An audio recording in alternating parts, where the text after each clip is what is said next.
While Faith in Leadership is designed as a leadership program for the participants, there are so many other kinds of impacts that it has. While my affiliation with Faith in Leadership is primarily as a program consultant and faculty member, I can honestly say that my engagement with other faculty and participants has shaped my own leadership profoundly. At every faculty meeting, we're deepening relationships and learning about our differences and how to navigate those better.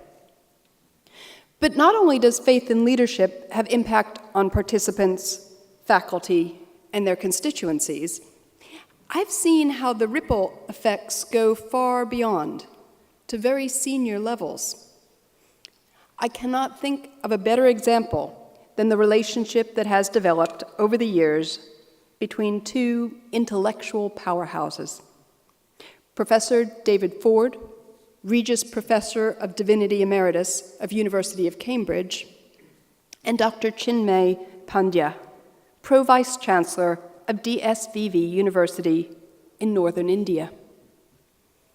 Faith in Leadership brought together these two leaders from different faith groups, and they in turn have now brought Faith in Leadership beyond the confines of the UK. I'll allow Chinmay to explain how Faith in Leadership will be expanding internationally to India, but I will simply say that leadership is a bit like gravity. The greater the mass, the greater the pull. Dr. Pandya and Professor Ford represent two great masses. And because of the shared pull of their relationship, the proven Faith in Leadership model will have impact well beyond the borders of the UK.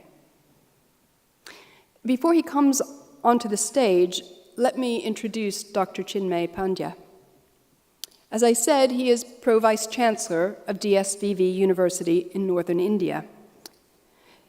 Chinmay's grandfather founded a Hindu movement that has now grown to over 100 million adherents. And here my synagogue thinks we're doing well if we get a couple hundred on Shabbat.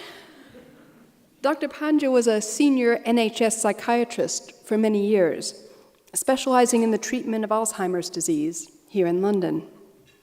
But heeding an inner call, he left the NHS and a lucrative private practice in the UK to take up a leadership role in the university established by his ashram. Chinmay serves on the governing body of the Indian Council for Cultural Relations. He is a trustee of the India Development Foundation, chaired by the Indian Foreign Minister, and he is one of the judges of the Templeton Prize Committee.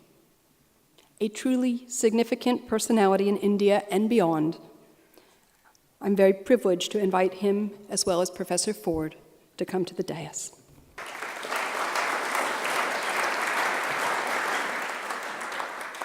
Thanks, Shoshana. Good evening to everyone, and my respectful pranams to all of you too. I'm sorry that I haven't prepared any formal speech for this evening and decided to speak from heart. So if I make any mistake, then please do excuse me. London is like a second home to me. I lived here for about 8 years. Both Krish and Professor Ford, they are more than a brother to me. So I cannot even describe that how happy and proud I feel for being part of this special occasion. Because to me, that confirms the formidable spirit of the people of London. It's amazing diversity, something that I always admired and cherished about London, even the days when I was here and when now I'm back in India. But today I'm standing here as an outsider because I don't live in London anymore. However, I'm representing a nation where it's hard to imagine a life without a faith, and I would like to offer my humble perspective on the significance of such an important initiative as Faith in Leadership, especially in the context of India, and why did we decide to deliver this degree to Professor Ford on this occasion. Because to me, the need of a quality leadership that is driven by the faithful values, where the faith is in the center, has never been as strong as it has been in recent times. I worked as a psychiatrist, and we evaluate the global well-being on the parameters of collective consciousness level. And even if you are not a psychologist and never had a formal training in the psychology, if you look at the people, what you would see emerging is chaos, conflict, fear. Fear of escalating tensions between nations, societies, communities, ideologies, religion, faith, fear of an apocalyptic end to the mankind, either from a drastically shifted climate or from an angry asteroid, I don't know. There could be endless reasons for people to be afraid of. But what we as faith leaders are most afraid of are people losing faith in themselves, faith in humanity. Because no matter where you go and to whom you ask, I think the simple questions of the life are proving to be most difficult to answer. Are we really happy? Are we genuinely satisfied? Do we really trust each other, or we pretend to be? Do we really feel safe walking on the streets? Do we really have the lives as we pretend over the Facebook? Maybe true for some people, but I don't know. For most it's not there. And it's not there because for long we have been dreaming a dream from which we are just waking up. The dream that if we just improve the means of the people, then everyone would be happy. That you give the people money, power, position, and everyone would be miraculously happy. The truth is that as the struggle for survival has subsided, the real questions of the life have started to emerge. Survival for what? Now people have means to live, but no meaning to live for. And to have meaning in the life, we need faith. To have direction in the life, we need leadership. And without a meaning and direction, there could be no life. So to me, faith in leadership is the life. People like us sitting here in this room, that's the life, that's the future. There could be nothing beyond that. And I'm very proud to say that with something as precious as life, faith in leadership, Krish, and we as their Indian partners are establishing the first ever Indian Institute of Leadership and also the Indian module of the Faith in Leadership in India with both Professor Ford, Sarah Snyder here in India. And that was a dream of the founder of Gayatri Parivar and Dev Sanskriti Vishwavidyalaya that's coming true. And I would like to briefly mention him for two reasons. A, it's impossible to describe what he managed to accomplish in his lifetime. Imagine a person who fluidly authored more than 3,000 books in his lifetime on every single aspect of humanity, and also fashioned a complete new world order based on the fundamental tenets of humanity like unity, diversity, sacredness, and compassion, which is also the same values of faith in leadership. And he talked about having a parivar, a family together, which is what we now are. The identity that we have taken is of a family of 110 million people with 5,000 global centers. So this degree that I'm about to deliver to Professor Ford is heavier than it looks because it's not only the emblem and crest, but also the heartfelt sentiments of 110 million people from India.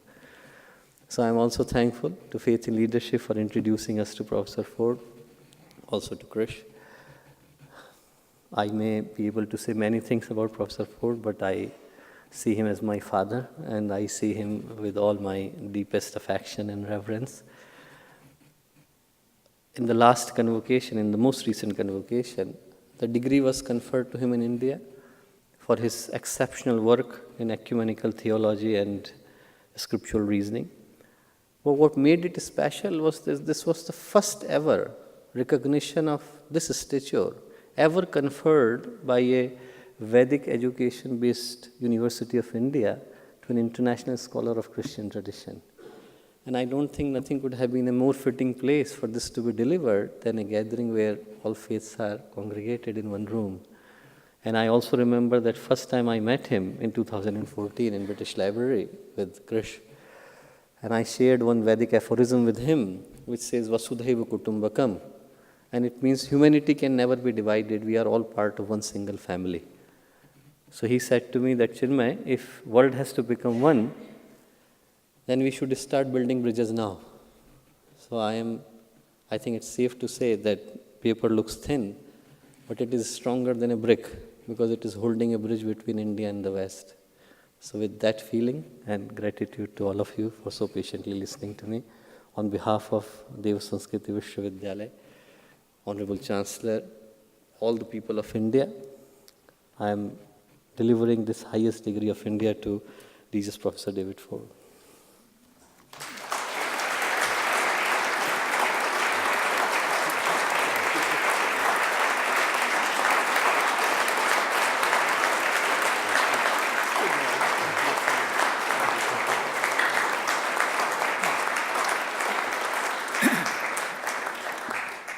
My goodness. Chinmay, thank you so much. This is by Chinmay's grandfather. There is need for an educational institution which can mold its students into noble, enlightened, selfless, warm-hearted, compassionate, and kind human beings. I am sitting next to the second Lord of the Admiralty, who has been endlessly texting this evening because the Minister for Defence has resigned. But I did have a chance to ask him what he valued in leadership. And I was very struck that besides things that you would expect, like integrity and courage, there was also compassion, and that's there too. And I think what we're involved in is something that is the deepest springs of which are compassion. I'm so grateful for this degree. It's actually a Doctor of Literature, and I'm particularly delighted to have a Doctorate of Literature because my close friend of 51 years, Micheál O'Sheill, the Irish poet, who the Archbishop of Canterbury spoke to me about on my entrance this evening, actually, he'd had a letter from him, that But he is a poet, and he's been the first reader of my theology for all those years, and I've been the first reader of his poetry. And somehow this sets a seal on my longest friendship, Chinmay. But you are, of course, one of my more recent friends, but deeply valued. And I have a great love for India, and my daughter is sitting here, and we brought our whole family to India once, and she will remember all those 24-hour train journeys that we had around. But it made a deep impression on all of us, and I've had several other visits too. And this bond with Dev Sanskriti Vishwavidyalaya now is a real strengthening of that link to India. And of course, faith in leadership is now going global in a whole new way. And this is partly the launch for that this evening. And, and one of the first projects is, of course, with you in Dev Sanskriti Vishwavidyalaya in Haridwar. And we're greatly looking forward to that. DSVV, I won't say the whole thing every time, the university is a very remarkable place. It has this combination of deep learning and respect for the long thousands of years of Hindu tradition in poetry, in scholarship, in yoga, in religion of all very, very many dimensions. But it also has this contemporary engagement that you yourself also exemplify. And our first meeting, early on in our relationship, it wasn't our first meeting, but I remember sitting in Cambridge with yourself and Krish, and for the whole morning we studied the first chapter of the Gospel of John. And then, for the whole afternoon, we studied Chinmay's translations from the Sanskrit of some of the Yoga Sutras of Patanjali. And then in the evening, we tried to go further with all this in terms of where might all this lead. That, I think, is an example of this practice of scriptural reasoning that is now spreading in all sorts of directions, but is right at the heart of the Faith and Leadership program. And I think the distinctive thing in it is this thing that I think if we are to have a world, a plural world that really flourishes, then it needs to be a flourishing of multiple depths. Multiple depths that are brought into conversation with each other and into collaboration with each other, as Muhammad said, into alliances of all sorts. And that's what I have found in Faith and Leadership, that what we have done is have that pluralism of multiple depths, which I think our whole world really seriously needs. And, but it's embodied, of course, in personal relationships. We've heard of some of them this evening. And now, as we try, we've had this 10 years of working in faith and leadership. We know what we're doing, and we think we found something that really works. And it works, I think, because of those multiple depths, and then all the other things that are added on top, all the leadership skills that Krish is so wonderful at teaching as well. But now, as we go global, we also need your support, and other people will be talking here this evening. But just the final thing that I want to say is that fundraising is something that's important. I learned it from Archbishop Justin's predecessor, Robert Runcie, who, when I landed in Cambridge, in the first week of my time as Regius Professor of Divinity, I learned that there was something nobody had said in the appointment process, which was the most important thing that was on my table, was that the lease was running out on our building, and we had to raise £9 million for a new building. I went to Robert Runcie, who had just retired as Archbishop of Canterbury. Retirement can be, a time when you do fruitful things too, I hope. But I went to him, and he came, and he taught me profoundly about fundraising. He said, what you need is a vision, first of all. And I think faith in leadership has a vision. What you need is confidence in the people who are going to deliver the vision. And Krish and his team really have shown that over the last 10 years, and we're ready now for the next spring forward. And he also said then, what you need is generous people. Thank you.